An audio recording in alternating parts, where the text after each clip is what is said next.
All right, guys, real quick, before we get into the video, I do want to apologize. I filmed this video at 4 in the morning, so my head wasn't really awake. Yeah, keep the camera on me.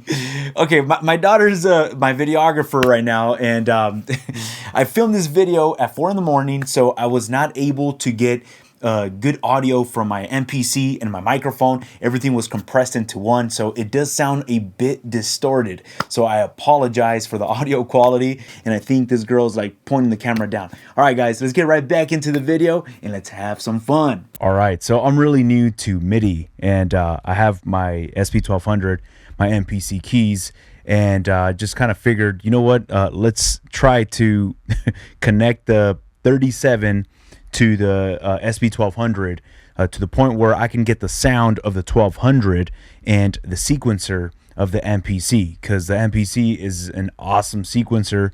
And I was like, I'm gonna do my best to figure this whole thing out.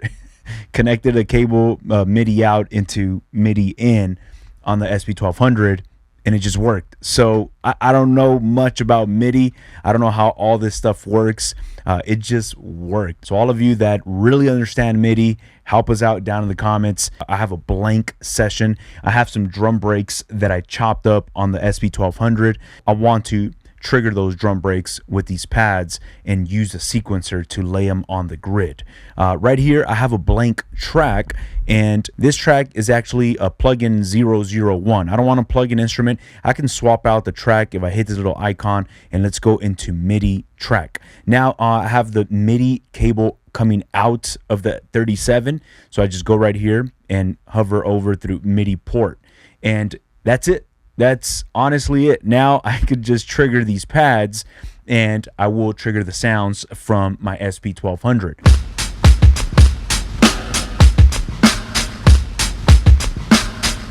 Now these are the same sounds over here on the 1200.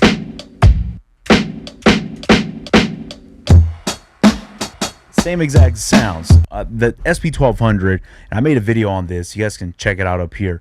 The sound of the 1200 is awesome. Like, it's amazing. I made a video where I talk about just the sound coming out of the 1200, and I had so many people mad in that comment section saying, why didn't you detune it? Detune the SP-1200. Everybody wants to hear the SP-1200 detuned. Yes, it has character, it has a beautiful sound, but one thing that is not talked about enough is just the sound of the 1200. Don't detune it. Just record into the 1200 without pitching or any of that fancy stuff, and just play back your signal from the 1200. Check that video out. I compare A and B, what it sounds like coming straight out of the MPC or straight out of your record player into the 1200. Don't detune it. Just play back those converters from the 1200.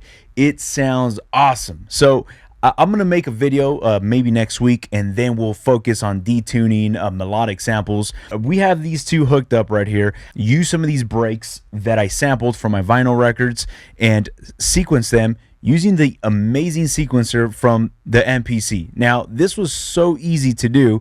It didn't take me too long. I do all the heavy lifting, sampling, chopping up the start and end point on the 1200. And once I have these already chopped up,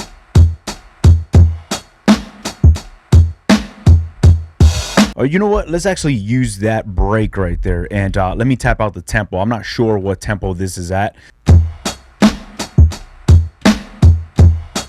So it's about 83, 82 beats per minute. We'll keep it at 82. And by the way, if you are interested in picking up these breaks out of the SP-1200, sign up to my Patreon. I am releasing any samples that I dig up from any of my records and provide them to my community in Patreon. So anything coming from the SP-1200 will be on the SP-1200 catalog folder, and anything that I'm chopping up within the MPC will be on the MPC sample chops. So I got 82 beats per minute. I'm gonna go right here to my sequencer and just record this right on the grid. 1, 2, 3, 4, 1, 2. Now that's awesome. I could use this fancy grid editor that I have on the MPC.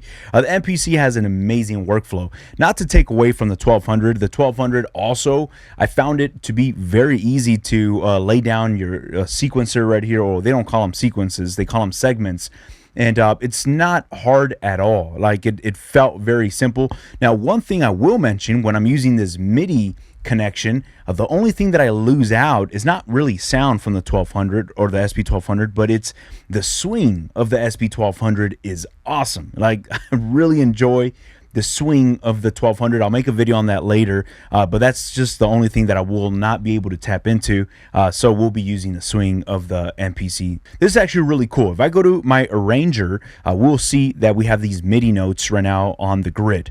If I want to record these into audio tracks, I have this audio track right here, 001. It's already ready to record any signal that I have plugging into the Keys 37, which the cables that I have coming into the 37 is what's coming out of my interface, and was being fed into my interface is the SP-1200 signal flow. Hopefully that's making sense. So if I go to my arranger and I arm this track, I can go ahead and record the sound from the 1200 straight into audio right here on the grid.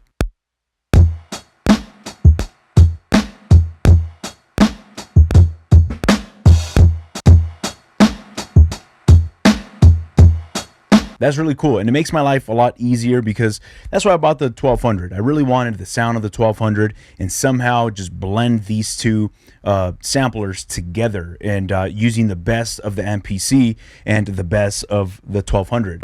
If you guys see me with headphones, I haven't worn headphones in such a long time. It's been so long. I don't remember when was the last video I filmed with my headphones on. I am filming this video. It's about 4 in the morning right now, so I do not want to be cranking out music. This is the time where I could just be alone, put out some videos, and then start my actual day. So you know what? It's 4 in the morning, so bear with me. I do got myself a cup of coffee, and we keeping the headphones on as of right now. The only thing and the only reason why I kind of stopped wearing headphones when I'll film my videos is because sometimes I'll notice that I'm matching the keys of the sample to some bass lines, and they're way off, and I'm like, oh man, when I take off my headphones and I play back in my speakers, I'm like, yeah, that sounds so different. So bear with me. We're gonna keep the headphones on and keep the noise levels low. All right, so I just picked up this album right here by Joe Simon, and this thing is crazy. There's so much gold. I don't know if you guys can see it right here, but there's so much in this. I'm gonna do my best to keep it quite simple and see if we can chop something up. Let's go ahead and drop the needle. Most likely this whole record is so good, anywhere we drop the needle is probably going to be gold.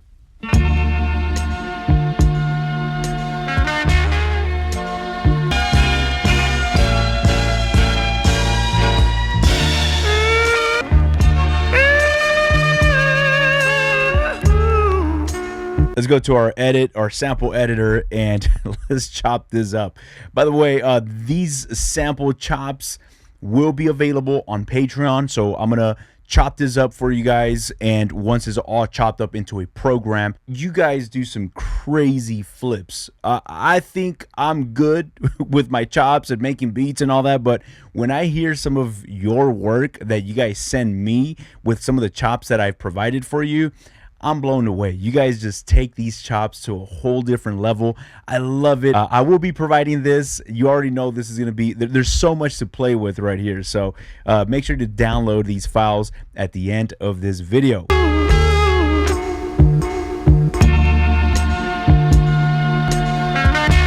All right, we got this right here.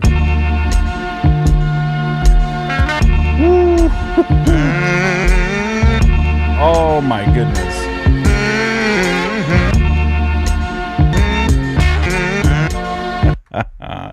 Oh man, there's so much. Okay, go to Bank B.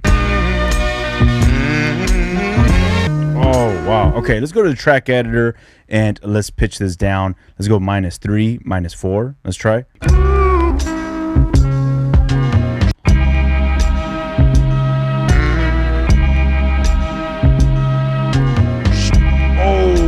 Okay, so I want to bank through Bank A. I got some good chops, and then in Bank C, I really like the 16th chop with the drum roll, and then come back to Bank A. 1, 2, 3, 4. 1, 2, 3.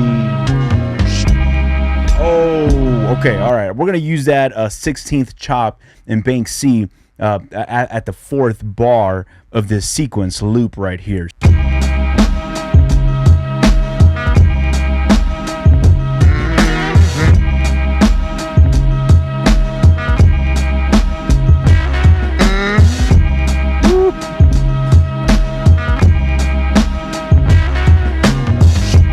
I'm gonna go to this arranger, and I have not done this yet, but I'm gonna try it out right now. I like this snare roll, and I want to just get rid of that last beat of the drum break. Now, editing audio files is new to me.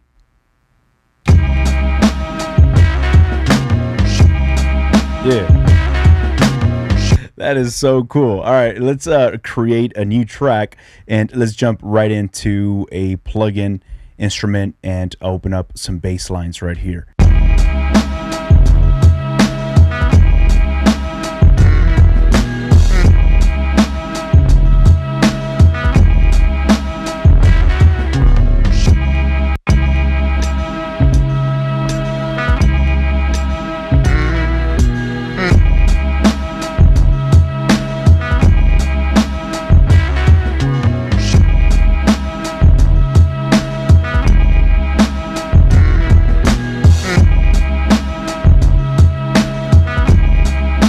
I've been having so much fun with MPC 3.